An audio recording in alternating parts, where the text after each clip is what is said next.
नमस्कार दर्शकों, आप जुड़े हुए हैं साहित्य कला संस्कृति और राजनीति पर केंद्रित यूट्यूब चैनल सपाट बयानी से। आज हम युवा दिवस के अवसर पर अपने विशेष चिंतकों, प्रोफेसर साथियों, प्रशासनिक अधिकारियों और दो प्यारे विद्यार्थियों के साथ उपस्थित हैं। सर्वप्रथम मैं आज का शीर्षक बताऊं, विवेकानंद ने जो कहा तब और अब। इस विषय पर आज आपस में हम एक चर्चा करेंगे, जिसमें शिरकत कर रहे हैं जयपुर से जाने माने साहित्यकार, आलोचक, कवि शैलेंद्र चौहान जी। आपका बहुत बहुत स्वागत है शैलेंद्र जी सपाट बयानी। इनके बारे में कुछ सुनना जानना अपने आप में गर्व का विषय है। यह तब मैंने जाना जब सिलीगुड़ी में कालजयी मंच से शैलेंद्र चौहान जी के सम्मान में एक आयोजन संपन्न किया गया था और उसमें मुझे कुछ कहने का मौका मिला। जाहिर सी बात है, बहुत कुछ कहने का यह अवसर नहीं है, लेकिन इतना अवश्य जान लें कि आज अवकाश प्राप्त जीवन में भी शायद ही कोई ऐसा घंटा बीतता होगा जब उनकी सक्रियता से फेसबुक समृद्ध नहीं हो रहा हो। समसामयिक, राजनीतिक हो, शैक्षणिक हो, सामाजिक हो, पारिवारिक हो, चाहे जिस तरह की भी स्थितियां आती है, उन पर टिप्पणी करने से चूकते नहीं है। इनके लेखकीय व्यक्तित्व के बारे में बताऊं कि इनका सबसे पहली रचना जो प्रकाशित हुई थी दैनिक वीर अर्जुन में 1977 में, और उसके बाद कई काव्य संग्रह आए 9 रुपए 20 पैसे के लिए 1983 में, श्वेत पत्र, उसके बाद ईश्वर की चौखट पर 2004 में रचना आई। इसी तरह से कई कहानी संग्रह हैं और आज वर्तमान में कहूं तो धरती पत्रिका जो अनियतकालीन है उनके संपादक हैं। और सबसे बड़ी उनकी सक्रियता की बात यह नजर आई है कि आज उन्होंने धरती नाम से व्हाट्सएप ग्रुप को भी खोला है, जिसमें अपनी बातों को यथाशीघ्र अपनों के पास पहुंचाएंगे और अपनों की बातों को अपने तक आमंत्रित कर पाएंगे। इसलिए योजना शूर यदि आज हमारे बीच कुछ चिंतक हैं तो उनमें से शैलेंद्र चौहान जी को हम तहे दिल से लेते हैं, उन्हें सुनते हैं, पढ़ते हैं और उन्हें इस सपाट बयानी के मंच पर बहुत बहुत स्वागत। शुक्रिया। इस क्रम में हमारे साथ हैं कालीपदा घोष तराई महाविद्यालय की प्राचार्य डॉक्टर मीनाक्षी चक्रवर्ती जी। आपका स्नेह सपाट बयानी को सदा मिलता रहता है और इसी नाते अधिकार भी ऐसा बन चुका है कि हम जब भी चाहें मैडम उपस्थित रहती हैं पूरे स्नेह के साथ। आज भी इनके साथ कॉलेज में आकर मिल करके कुछ बातें करनी थी, हालांकि कॉलेज बंद है, फिर भी उन्होंने समय हमारे लिए निकाला कि वहीं बैठकर बात करेंगे। लेकिन मौका मिला जहां शैलेंद्र चौहान जी हों, हमारे आशीष दा हैं, हमारे छोटे छोटे विद्यार्थी हैं, इन सब के साथ यदि मैडम जुड़ जाएं तो मेरे ख्याल से सपाट बयानी के लिए सौभाग्य की बात रहेगी। मैडम की खासियत है कि हिंदी बहुत अच्छी तरह बोल लेती हैं, अंग्रेजी तो बोलेंगी ही, बांग्ला भाषी हैं, नेपाली भी फर्राटेदार बोल लेती है। इसलिए मैं समझता हूं कि उत्तर बंगाल जैसे क्षेत्र में किसी भी कॉलेज की प्रशासनिक पद पर ऐसी हस्ती का होना उस क्षेत्र के लिए गर्व की बात है। मैं आपका बहुत बहुत स्वागत करता हूं। मैम हमारे साथ हैं सिलीगुड़ी महाविद्यालय के दर्शन शास्त्र विभाग के एसोसिएट प्रोफेसर डॉक्टर आशीष तरफदार जी। आपकी खासियत यह है कि मैंने जब भी देखा, मैं आज बहुत बताऊं तो हमेशा विद्यार्थियों के हित में खड़ा एक व्यक्तित्व को पाया। आने वाले समय में हो सकता है इनके अपने विद्यार्थी इस बात को रेखांकित करें, लेकिन अपने अनुभव से कहूं, कक्षा के भीतर की बात हो या कक्षा के बाहर, दोनों जगहों पर वे अकेले नहीं दिखाई पड़ते। सशरीर या तो विद्यार्थी समूह घेरे रहते हैं या फिर अकेले बैठते हैं, तो विद्यार्थियों के बारे में तरह तरह के चिंतन को लेकर खुद को घिरे हुए पाते हैं, और मैं भी उन्हें देखता हूं। तो इस तरह के चिंतक व्यक्तित्व हमारे साथ शिक्षक के रूप में है कॉलेज में, यह महाविद्यालय के लिए भी गर्व की बात है। और हमारे साथ हैं छात्रा फाल्गुनी सरकार और निशा झा, जो आज सुनेंगी, कल को हो सकता है कि हमारे बीच से एक अच्छी वक्ता के रूप में भी उभर कर आ पाए। और हाँ, कोई जिज्ञासा रहे तो अवश्य यहाँ रखें। तो फिलहाल मैं अब चलता हूँ विषय की ओर। हमारा विषय है विवेकानंद ने जो कहा तब और अब। मैं सबसे पहले शैलेंद्र चौहान जी से आग्रह करता हूं, विवेकानंद जी ने जो कुछ कहा अपने समय में, उसमें कौन सी बात इस युवा दिवस पर आपको सबसे अधिक जानना, उस पर विचार करना जरूरी महसूस होता है? विवेकानंद ने जो कहा वो तब कितना प्रासंगिक था और अब कितना प्रासंगिक। तो मैं इसमें एक चीज और जोड़ना चाहूंगा कि विवेकानंद ने जो किया वो तब कितना प्रासंगिक था और आज कितना प्रासंगिक। तो पहली बात, युवाओं के संबंध में उनका एक जो बयान है वो बहुत प्रचारित है, बहुप्रचारित है, कि मुझे अगर 100 एनर्जेटिक युवा मिल जाए, उत्साही युवा मिल जाए, तो ये दुनिया बदल सकती है, तो दुनिया बदलने के पक्ष में। तो उनके लिए युवा जो थे, वो युवा एनर्जेटिक युवा थे, वो युवा थे जो उनका पूरा अभिप्राय था उसको अगर समझा जाए तो उसमें एक चीज बहुत निहित थी। वो युवाओं से शिक्षा, शारीरिक बल, इसके साथ साथ वो ये उम्मीद करते थे कि उनका सामाजिक दायित्व, उनके आध्यात्म और उनका जो धर्म था उसकी परिभाषाएं नितांत अलग थी। सामाजिक दायित्व के लिए उनके मन में हमेशा एक चीज ये बैठी रहती थी कि जो लोग निर्बल हैं, जो दलित हैं, शूद्र हैं, या जो भी ऐसे लोग हैं जिनको परेशानियां हैं, उनका उत्थान, वो हमेशा इस बात से चिंतित रहती। कोई भी धार्मिक व्यक्ति इस बात से चिंतित नहीं रहता। धर्म जो है वो एक फ्रेम, एक ढांचा है, और आध्यात्म जो है वो उससे थोड़ा अलग। दोनों की कल्पना ईश्वर के आसपास है, लेकिन आध्यात्म ढांचा नहीं है, उसमें लिबर्टी है, आप कुछ भी सोच सकते हैं। लेकिन धर्म जो है वो एक तंत्र की तरह विकसित हुआ, जिसमें जो कहा जाएगा उसकी आपको पालना करना सामाजिक रूढ़ी के हिसाब से, सामाजिक परंपरा के हिसाब से जरूरी हो जाता है।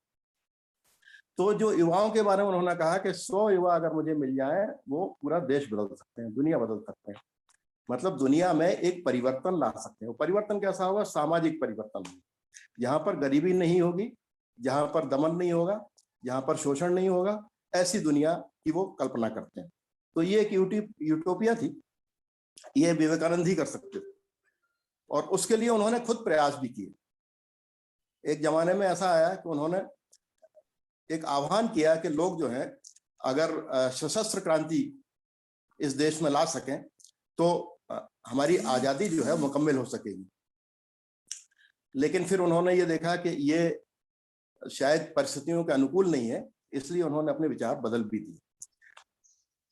समाज के बारे में वो हमेशा इस तरह चिंतित रहते थे, जो लोग निर्बल हैं या जो लोग जिनके पास में कुछ है नहीं खाने पीने को, या जो परेशान है। अब धर्म के साथ भी उनका जो जुड़ाव था वो बड़ा मजेदार था। उन्होंने कहा कि अगर 33 करोड़ देवी देवताओं की बजाय जो कुपोषित लोग हैं, जो गरीब लोग हैं, जो निर्बल लोग हैं, जो आदिवासी दलित हैं, इनको मंदिरों में बिठा दिया जाए, मूर्तियां उठाकर फेंक दी जाए। तो अब ऐसी स्थिति में आप सोच सकते हैं कि विवेकानंद तब जो सोचते थे वो आज के समय में कितना प्रासंगिक है। दूसरी चीज, सांप्रदायिकता के ऊपर उन्होंने जो भी शिकागो में अपना धर्म संसद में भाषण दिया, उसमें बाकायदा स्पष्ट किया कि हम सारे धर्मों का सम्मान तो करते ही हैं, लेकिन इसके साथ साथ में हम ये चाहते हैं कि सारे धर्म जो हैं वो हम उनका उनका सम्मान करें और उन्हें इस दृष्टि से देखें जो उनके गुरु परमहंस जी देखा करते थे कि सारे धर्म जो है उनका आखिरी उद्देश्य एक ही है, सब एक ही तरफ, सारी धाराएं एक ही तरफ जाती हैं। अब वो बात अलग है कि उनका लिए वो ईश्वर की तरफ जाती थी। तो ईश्वर उनका जो था, वो ईश्वर क्या था उसकी भी एक परिकल्पना है, बहुत मजेदार परिकल्पना, हम उसको देख सकते हैं। मतलब मैं जो महसूस करता हूं कि ईश्वर उनका ह्यूमैनिटी से बड़ा कोई चीज नहीं, वो ह्यूमनिज्म में बहुत भयंकर विश्वास करते थे। सब कुछ जो है वो ह्यूमन हो, सारे लोग जो है ऐसे हो जिनके पास में संवेदनशीलता हो, दया ना हो। धर्म में दया का बड़ा महत्व है, लेकिन विवेकानंद जी के दया का महत्व नहीं है, क्योंकि दया में क्या होता है, एक दाता होता है और एक याचक होता है, एक छोटा हो जाता है एक बड़ा हो जाता है। लेकिन जहां संवेदना होती है वहां सब बराबर होते हैं। तो उनका सारे धर्मों को बराबर मानना, सारे मनुष्यों को बराबर मानना और इस समाज के लिए बहुत कुछ कर देना, परिवर्तित कर देना। तो ये जो परिवर्तन का उनका जो उद्देश्य था, ये अपने आप में उस जमाने में यूनिक था, क्योंकि कोई भी धर्म परिवर्तन में विश्वास नहीं करता और कोई भी आध्यात्म वाला भी परिवर्तन में विश्वास नहीं करता। वो सब फ्रेमबद्ध होते हैं, सूत्रबद्ध होते हैं और उसी में अपने आप को जड़े रखते हैं। एक दिखाऊ पूरा का पूरा मूर्ति होती है, वो मूर्ति अपनी बनाए रखना चाहते हैं। तो जड़वत अगर आप बने रहेंगे तो आपका विकास नहीं होगा और आप आगे नहीं बढ़ेंगे। लेकिन एक बात जो विवेकानंद जी से उसमें कुछ मुझे वो नजर आती है, जिससे असहमति नजर आती है, कि वो देश को और आध्यात्म को अपने आप में एक बहुत ही महान चीज मानते थे। तो जो आध्यात्म में अगर हम उसकी महानता या धार्मिक महानता को देखना चाहेंगे तो हमें कुछ ना कुछ उसमें गड़बड़ियां नजर आने लगेंगी। लेकिन उनका जो मानना था और उस जमाने में जो उन्होंने शिकागो में भाषण दिया था, उस वक्त वह जो गर्वोन्नत थे, जो गर्व महसूस करते थे ऋषि मुनि परंपरा पर, वेदों पर और हमारी अपनी पूरी सनातन परंपरा पर, तो उसके पीछे एक बहुत बड़ा कारण यह था कि भारत की जो छवि थी वो विदेशों में उस जमाने में एक पिछड़ी हुई छवि थी और उसके साथ में जो सपेरों लुटेरों इन नाचने वालों का देश माना जाता था। तो उस छवि को उन्होंने खंडित करने का और एक नई छवि देने का प्रयास किया था। लेकिन उनकी जो उद्देश्य परकता थी, उनका जो कमिटमेंट था, उनकी जो प्रतिबद्धता थी, वो हमेशा से जो दूसरा वर्ग है हमारे यहाँ, जैसे आजकल हम अगर वर्ग भेद के आधार पर कहें तो एक वर्ग जो है वो शोषक है और एक शासित है, एक शोषित है। तो जो शोषित वर्ग है उसके साथ ही उनकी हमेशा की प्रतिबद्धता हुआ करती थी। तो युवाओं से उनको ये आह्वान था, उन्होंने आह्वान किया कि आप इन स्थितियों को बदल दीजिए। अब बताइए, युवा जो है आजकल या कभी भी, उनके सामने क्या चीज होती है, उनमें क्या गुण होता है? एक तो उनमें बहुत ऊर्जा होती है, दूसरा उनमें एक दृढ़ संकल्प शक्ति होती है कि भाई वो जो करना चाहे वो कर सकते हैं अपनी उम्र में। तीसरी चीज ये होती है कि उनके सामने एक कैरियर होता है। अब सवाल ये, कैरियर का जो सवाल है, यहाँ पर हम विवेकानंद को अगर सामने लाएं तो कैरियर इंडिविजुअल कि हम कुछ बन जाएं, दूसरा ये है कि जो उनकी प्रतिबद्धता हो, जो उनकी संलग्नता हो, वो समाज के साथ, वो समाज को कुछ दे सकें। तो विवेकानंद का जोर जो था समाज को कुछ देने पे था। उनकी जो रास्ते थे वो चाहते थे कि युवा इस रास्ते पे चलें कि समाज को कुछ एनरिच कर सकें, उससे कुछ अच्छा कर सकें, उसमें समानता ला सकें, उसमें अपना योग दे सकें। तो ये जब हम खुद अपने आप में सोचते हैं कि हमें कुछ करना है तो हम अपने लिए सोचते हैं, हम समाज के लिए कम सोचते हैं। इसके लिए उन्होंने उनका एक बहुत जो किंवदंती टाइप उनके साथ कहानियां वहानियां जुड़ी हुई हैं, उसमें ऐसा था कि उन्होंने एक व्यक्ति उनके पास गया और उनसे कहा कि मैं बहुत निराश हूं क्योंकि मैं जो करना चाहता था उस, और मैंने बहुत मेहनत की है, लेकिन मैं जो करना चाहता था, मुझे जो उपलब्धि हासिल होनी चाहिए थी वो नहीं हो सकी। विवेकानंद जी बोले कि अच्छा एक काम करो, मेरा जो कुत्ता है इसको थोड़ी देर घुमा के लाओ, तब तक मैं सोचता हूं कि आपकी समस्या का क्या समाधान है। वो व्यक्ति कुत्ता घुमाने चला गया। विवेकानंद जी ने अपने आप को उससे सोचना शुरू किया कि क्या सोचा जाए, क्या कहा जाए इससे। जब वो कुत्ता घुमा के वापस आया तो कुत्ता हाँफ रहा था। उन्होंने उससे पूछा कि ये कुत्ता हाफ क्यों रहा है? तो उसने जवाब दिया कि ये कुत्ता कभी इधर कभी उधर, सड़क में जिस रास्ते पे जा रहा था तो कभी इधर जा रहा था, कभी उधर जा रहा था, कभी इधर, तो ये काफी देर तक अपना समय इसने जो है चलने फिरने में ही बर्बाद किया, इसलिए ये हाँ पड़ा। हालांकि ये वैज्ञानिक तथ्य नहीं, वैज्ञानिक तथ्य दूसरे हो सकते हैं, लेकिन ये कहने की बात। तो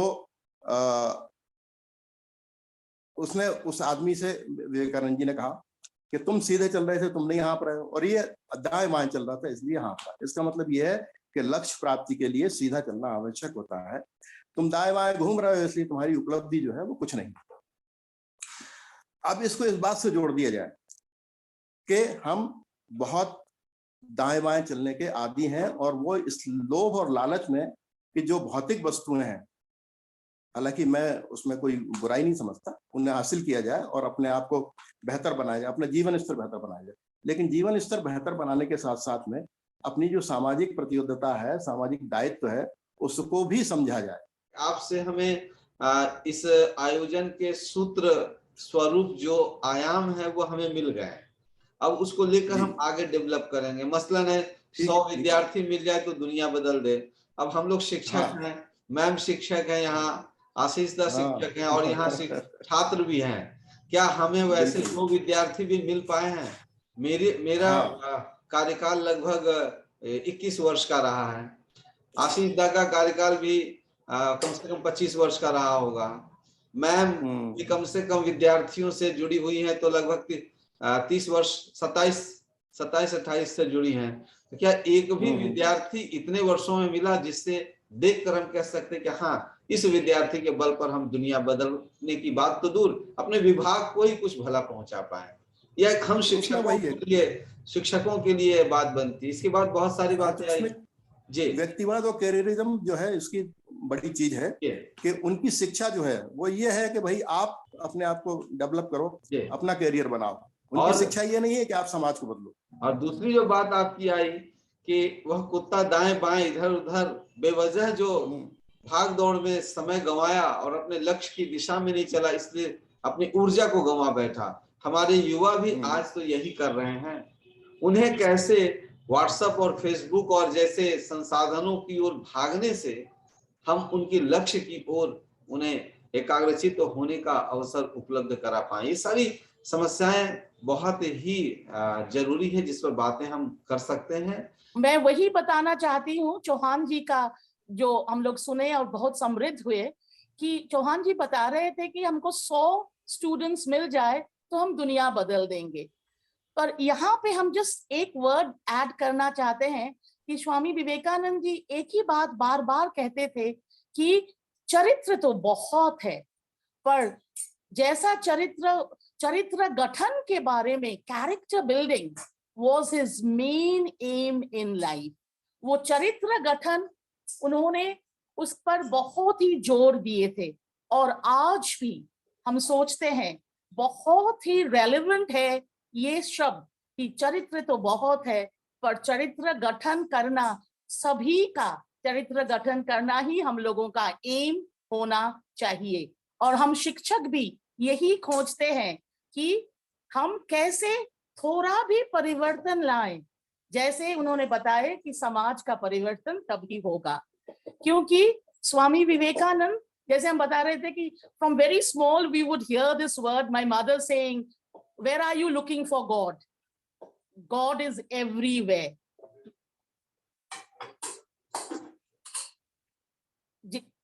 Because God is in the living being, and he is, Swami Vivekananda is the real Renaissance man.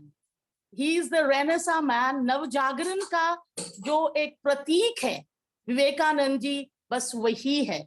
And we are talking about the age जब colonial power बहुत था, जो यूरोपीय colonialism था, वहां पे भारत का जो श्रेष्ठ है यही दिखाने का उनका मूल उद्देश्य था।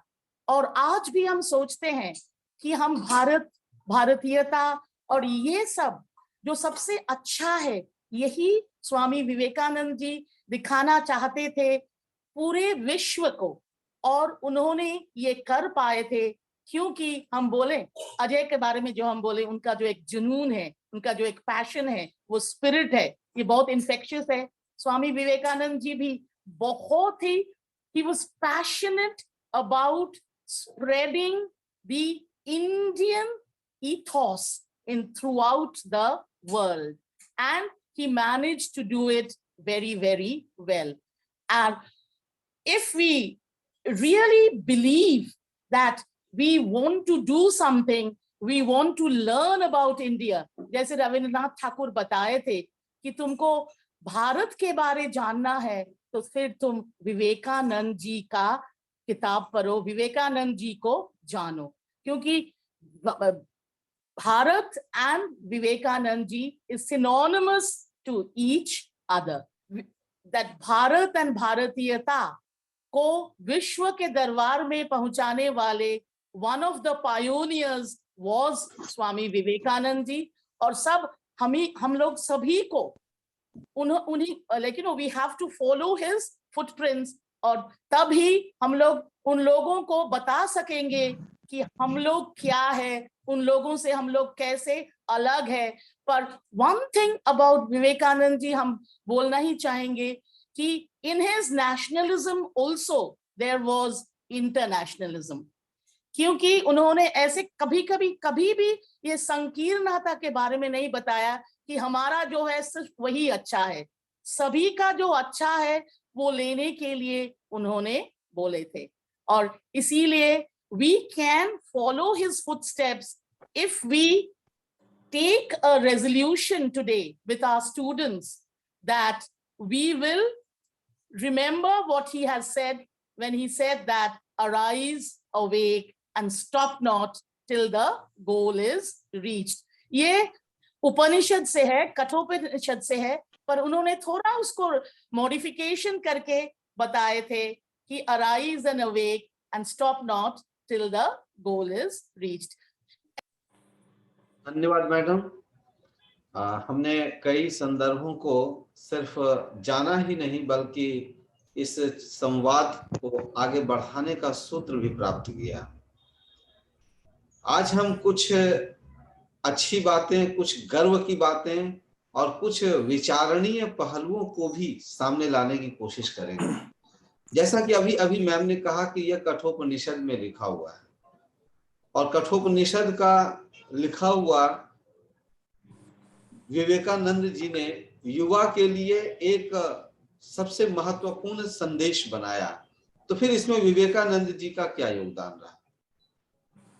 मैंने कहीं पढ़ा था कि 1500 वर्षों में जो चिंतन किया गया था उन्हें विवेकानंद ने हमारे सामने प्रस्तुत किया भारतीयता के परिप्रेक्ष्य में। अब सवाल है कि इसमें नया क्या हुआ। फिलहाल इस ओर चलेंगे और अब हम शिक्षक साथी आपस में पहली बात यह करें कि विद्यार्थियों या युवा में से विवेकानंद को 100 युवा चाहिए थे पूरी दुनिया बदल देने के लिए, देश बदलने के लिए। तो मैं चलूंगा सबसे पहले डॉक्टर आशीष तरफदार जी के पास कि इतने वर्षों के शिक्षण काल के बाद आपके सामने या आपके पास या आपके हाथ में कितने ऐसे विद्यार्थी हैं जिनके सहयोग से आप समाज में कुछ बेहतर की उम्मीद महसूस करते हैं? आशीष तरफदार जी। যদি এই পৃথিবীর মধ্যে এমন কোনো দেশ থাকে যাহাকে পুণ্যভূমি নামে বিশেষিত করা যাইতে পারে, যদি এমন কোনো স্থান থাকে যেখানে পৃথিবীর সকল জীবকেই তাহার কর্মফল ভোগ করিবার জন্য আসিতে হইবে, যেখানে ঈশ্বরের অভিমুখী জীবন মাত্রকেই পরিণামে আসিতে হইবে, যেখানে মনুষ্য জাতির ভিতর সর্বাপেক্ষা অধিক ক্ষমা, দয়া, পবিত্রতা, শান্ত ভাব প্রভৃতি সদ্গুণের বিকাশ হইয়াছে, যদি এমন কোনো দেশ থাকে যেখানে সর্বাপেক্ষা অধিক আধ্যাত্মিকতা ও অন্তর্দৃষ্টির বিকাশ হইয়াছে, তবে নিশ্চয়ই বলিতে পারি তাহা আমাদের মাতৃভূমি এই ভারতবর্ষ। তো স্বামীজির কাছে ভারতবর্ষ ছিল এরকমই মহান যে ভারতবর্ষকে তিনি এতই ভালোবাসতেন যে সেটা আর কেউ বেসেছে বলে আমার মনে হয় না। স্বামীজির আহ্বান যুবকদের প্রতি ছিল আমার মতে সবচেয়ে প্রথম যেটা কথা তা হচ্ছে বিশ্বাস। প্রাচীন ধর্ম বলিত ঈশ্বরে বিশ্বাস, স্বামীজি এক নতুন ধর্ম আনলেন যেখানে বললেন নিজের প্রতি বিশ্বাস। আগে নিজেকে বিশ্বাস করো, নিজে আত্মবিশ্বাসী হও, নিজের ভেতরে যে দেবত্ব আছে তাকে জাগানোর চেষ্টা করো, তোমার ভেতরে যে সম্ভাবনা আছে তাকে বিকশিত করার চেষ্টা করো। সারা জীবন ধরে তুমি যদি সেই তোমার কর্মের মধ্যে দিয়ে তুমি যদি সেই চেষ্টাই করে যেতে থাকো, তাহলেই দেখবে তুমি একদিন অনেক উন্নত মানুষ হিসেবে সমাজে প্রতিষ্ঠিত হতে পারবে। এবং ভারতবর্ষের দুঃখ, ভারতবর্ষের দারিদ্র, ভারতবর্ষের পরাধীনতা তাকে সবচেয়ে বেশি কষ্ট দিত। তাই তিনি যুবকদের প্রতি তার আহ্বান যে আমরা চাই অন্তরের শক্তি, অফুরন্ত উৎসাহ, সীমাহীন সাহস ও অসীম ধৈর্য, তবেই আমরা বড় কাজ করতে পারব। আমাদের লক্ষ্য উচ্চ হবে, উচ্চ লক্ষ্যের দিকে আমরা সবসময় এগিয়ে যাব। Through hour practice we can develop ourself. আমি বড় বড় কথা কিছু বলছি না, আমি শুধুমাত্র আমার ছাত্রদের কথা চিন্তা করে যখন যা বলি আমার আর ছাত্রদের কথা চিন্তা করেই বলি। যে স্বামীজির আদর্শ যদি আমরা বিন্দুমাত্র ফলো করতে পারি, আমাদের স্বামীজির আদর্শে যদি আমাদের জীবনকে গঠন করতে চাই, ছোট্ট ছোট্ট কাজের মধ্যে দিয়ে from small piece of work আমাদের শুরু করতে হবে। আমি সবসময় বলি যে অন্যের প্রতি সহানুভূতি, যে অন্যের কথা ভাবতে পারে না, স্বামীজি বলছেন যে শুধু নিজের কথা ভাবে, অন্যের কথা যে ভাবে না সে কখনো মানুষ হতে পারে না। মানুষের এটা কখনো ধর্ম হতে পারে না। অন্যকে ভালোবাসাই হচ্ছে সত্যিকারের জীবন। তা আমরা কিভাবে এর প্র্যাকটিস করব? हाँ, उपस्थित है निशा झा। सबसे पहले निशा झा से मेरी यह जिज्ञासा है कि जैसा कि आशीष सर ने कहा कि हम अपने ऊपर पहले विश्वास करें और फिर काम करें, तो एक शिक्षक होने के नाते अपने ऊपर विश्वास है कि हम विद्यार्थियों को सही मार्ग पर बनाए रख सकते हैं। डायरेक्ट स्टूडेंट होने के नाते मेरे और सर के और हमारे जैसे अन्य कई शिक्षकों के प्रत्यक्ष छात्रा होने के नाते कैसा अनुभव हो रहा है, और दूसरा कि अपने छात्रों के बीच हम शिक्षकों की जो यह संवेदना है विवेकानंद को याद करते हुए आज उस संवेदना का प्रचार प्रसार या उसकी समृद्धि अपने दोस्तों के बीच, अन्य छात्रों के बीच किस रूप में महसूस करते हैं, इसकी एक झलक दें। तो सबसे पहले निशा जी। सर, जैसा कि मैम बोली है कि हमें स्वामी जी के फुटप्रिंट्स को फॉलो करना चाहिए, और सर ने जैसा कि कहा कि स्वामी जी के बताई गई बात यदि हम 5% या 1% भी फॉलो करें तो हमें हमारा जीवन का उद्देश्य मिल जाएगा। तो एक युवा होने के नाते सर, युवा को संगति की जरूरत होती है, और मुझे भी है और सभी युवाओं को है। तो आजकल युवा सोशल मीडिया पर ज्यादा एक्टिव रहते हैं, जैसे कि फेसबुक, इंस्टाग्राम, यूट्यूब। यहाँ पर हम देख रहे हैं कि जितने भी आज इंडिया के सबसे बड़े यूट्यूबर्स लोग हैं, उन लोगों की बहुत सारे, जिसके लाखों में फॉलोवर्स हैं, वो भी युवा है, और उनका एक लाइन भी बिना गाली गलौज के कंप्लीट नहीं होता है। ऐसे ऐसे लोग अभी बहुत बड़े यूट्यूबर बने हुए हैं।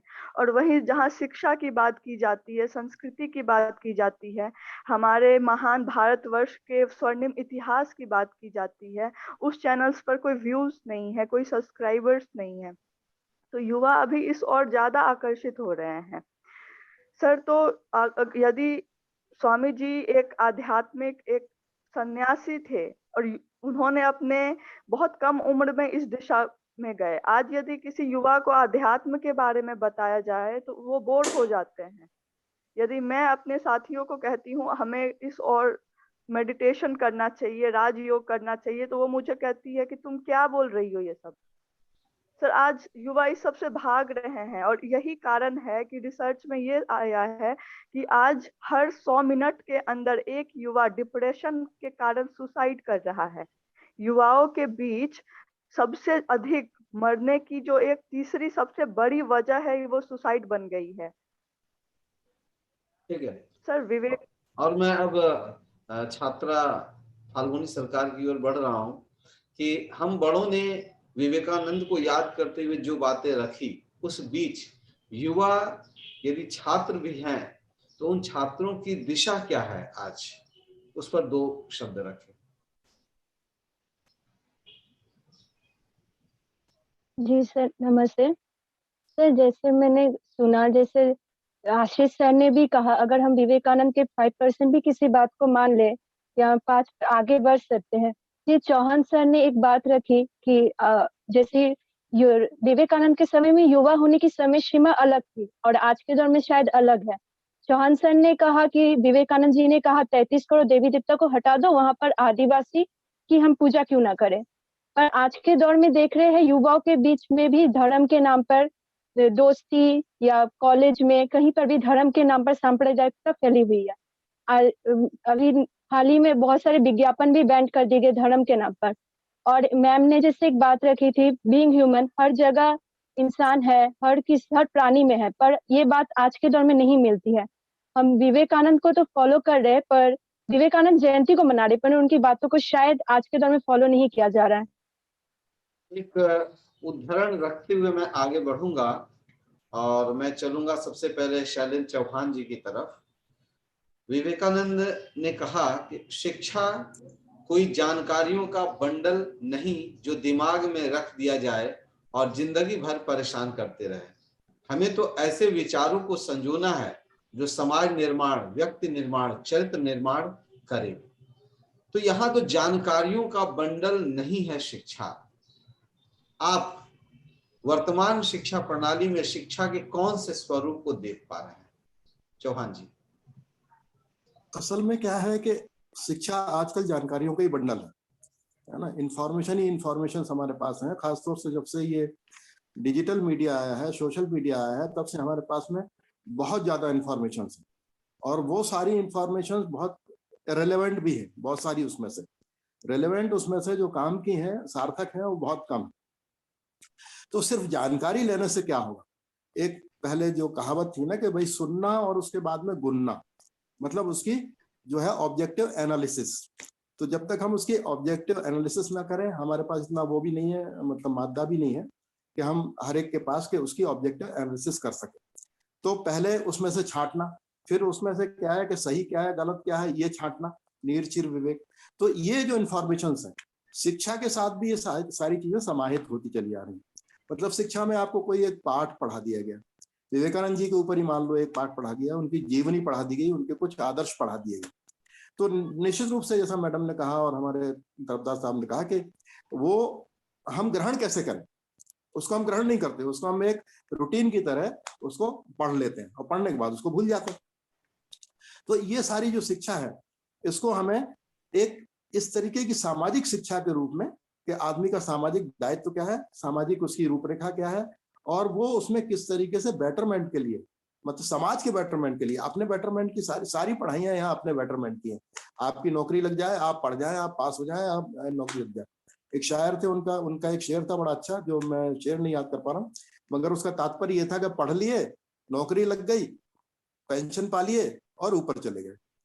तो ये जो एक सिर्फ ट्यूब है, इसको बोलेंगे कि भाई ये जो है वो छोटा सा विजन है। तो हमें जो इस शिक्षा में जो है इसका विजन वाइड करना होगा, उसको सामाजिक शिक्षा के रूप में परिवर्तित करना होगा। पूरा व्यक्तिवादी या व्यक्तिपरक शिक्षा जो है वो किसी काम की नहीं है। मैं नौकरी करने लगा, मैं इंजीनियर हूं, मैंने इंजीनियरिंग पास कर ली, नौकरी लग गई, बहुत अच्छी तरीके से रह लिया, लेकिन ये जरूरी, सब ऐसे ही करते हैं, लेकिन ये जरूरी नहीं है कि, जरूरी नहीं था कि मैं इस तरीके से सोचता। तो ये शिक्षा मुझे कहाँ से मिली? अब आप इस पर थोड़ा सा गौर करिए कि मुझे इस तरीके से सोचने की और समाज के बारे में सोचने की ये प्रेरणा कहाँ से मिली। तो ये प्रेरणा मुझे कहाँ से मिली, इसका एक बहुत बड़ा जो वो उदाहरण है वो ये है कि मेरे पिताजी जो थे शिक्षक थे और वो बहुत सारी किताबें पढ़ा करते थे, पत्रिकाएं पढ़ा करते थे। उस जमाने में धर्मयोग, साप्ताहिक हिंदुस्तान, कादम्बनी, सारिका, दिनमान, इस तरीके की पत्रिकाएं हमारे यहाँ आया करती थी और उन्हें पढ़ के मैंने अपना इस तरीके से मानस विकसित किया। इसमें किसी और का कोई योगदान नहीं, इसमें सिर्फ पत्रिकाओं का और किताबों का योगदान। मैंने लाइब्रेरी से वो सारी चीजें अपनी रुचि की पढ़नी शुरू की। तो आजकल के विद्यार्थी अपनी शिक्षा के अलावा जो टेक्स्ट है, जो उनके सिलेबस है, उस सिलेबस के बाहर, सिलेबस प्लस जो आप बात कर रहे थे, सिलेबस प्लस में कितना जाते हैं? सिलेबस प्लस में वो सिर्फ अपने सोशल मीडिया पे चले जाते हैं, ये है। तो वो जो सिलेबस प्लस है, उनके दिमाग में ये चीज पैदा करना कि आपको इनके अतिरिक्त भी दुनिया और भी बड़ी है, दुनिया के बारे में और समाज के प्रति आपका कुछ दायित्व। भाई विवेकानंद का पूरा एम्फेसिस इस बात पे था कि आपका समाज के प्रति दायित्व है। आप जो कुछ है वो तो है ही, लेकिन आपको पूरा दायित्व समाज के प्रति है। तो वो समाज के प्रति जो दायित्व वाली बात है वो शिक्षा में कहीं नहीं दिखाई देती। जब शिक्षा में ये दिखाई नहीं देती तो ये कैसे समझ में आएगा? दूसरा, ये निश्चय झा ने बताया कि ये सब सांप्रदायिकता और ये सारी चीजें, मैं एक उदाहरण देना चाहता हूँ आज की तारीख में। 2-3 दिन पहले दिल्ली पुलिस ने ये कबूल किया, एक्सेप्ट किया, ये जो बुल्ली भाई और शुल्ली डील्स के बारे में, इसके बारे में निष्कर्ष था। उन्होंने ये कहा कि सोशल मीडिया पर ऐसे हजारों ग्रुप हैं जो ट्रेडिशनल्स हैं, ट्रेड्स उनका शब्द था, ट्रेडिशनल्स हैं, और वो दलितों के प्रति, मुसलमानों के प्रति और जो लोग लिबरल्स हैं उनके प्रति नफरत का इजहार दिन रात करते रहे। ये दिल्ली पुलिस का एडमिशन था। तो ये सारी चीजें जब तक हमारे समाज में रहेंगी, भाई सोशल मीडिया पे आप वही सीखेंगे जो उसमें दिखाया जाएगा, जो व्हाट्सएप यूनिवर्सिटी आपको दिखाएगी।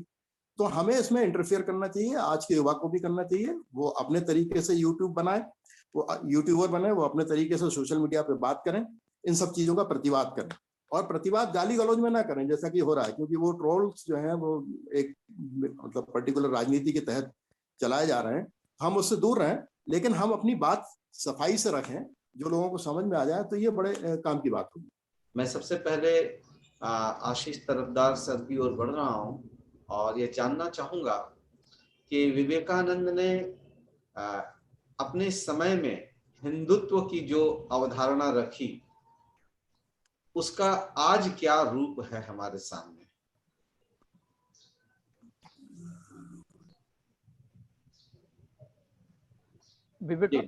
ধর্ম সম্পর্কে হিন্দু ধর্মকে যে প্রাধান্য বিবেকানন্দ দিয়েছিলেন, যে ধর্ম যে কনসেপ্ট, আজ আমরা সম্পূর্ণ তার থেকে দিয়েছি। We are totally distorted from that. Hindu ধর্ম সম্পর্কে স্বামীজির যে ধারণা ছিল সেটা ছিল যে হিন্দু এমন ধর্ম যে ধর্ম শুধু অন্য ধর্মকে সহ্যই করে না, not only tolerate other religion, এর অতিরিক্ত কি করে, অন্য সাহায্য দেয়, তাদেরকে আশ্রয় দেয়।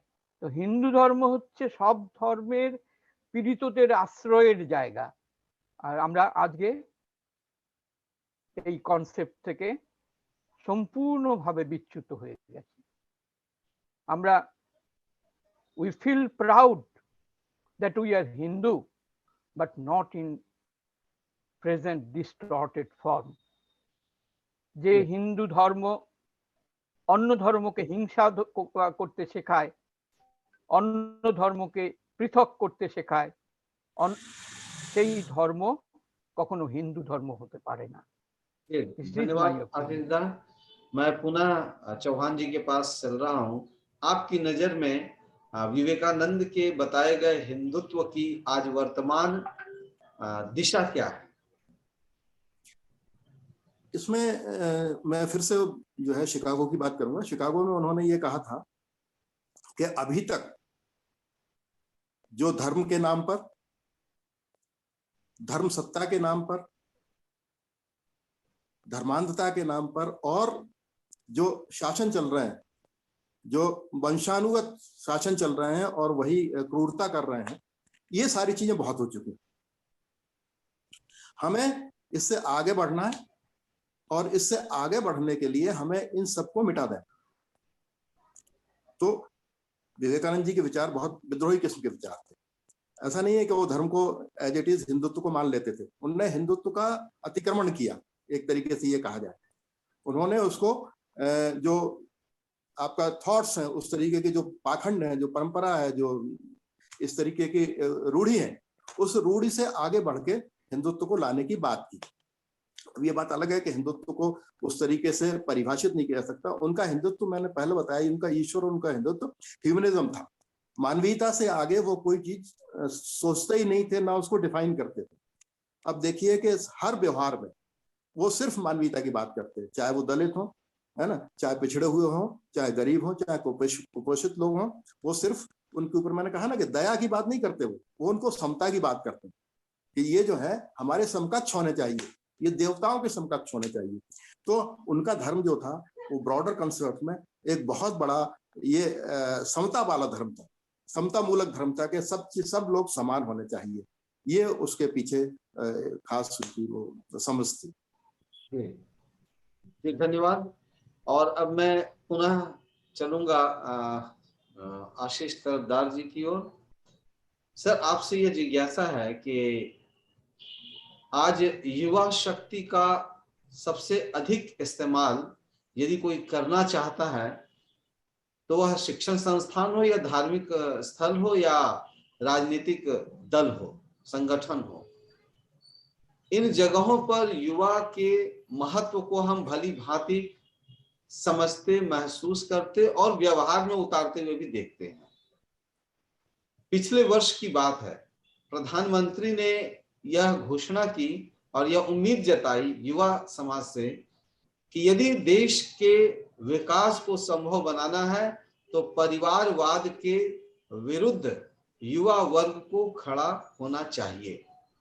हम और आप अच्छी तरह से जानते हैं कि परिवारवाद मतलब सोनिया और कुछ और दल के परिवारवाद जो प्रधानमंत्री के विपक्षी दल के हैं। ऐसे में युवा शक्ति का राजनीतिकरण होकर नहीं रह जाएगा, ऐसा नहीं लगता? आशीष सर।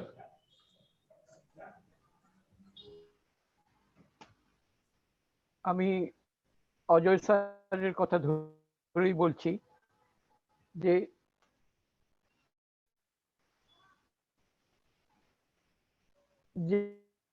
টিউন এখানে আমরা পাচ্ছি যেটা রাজনীতিকরণের টিউন।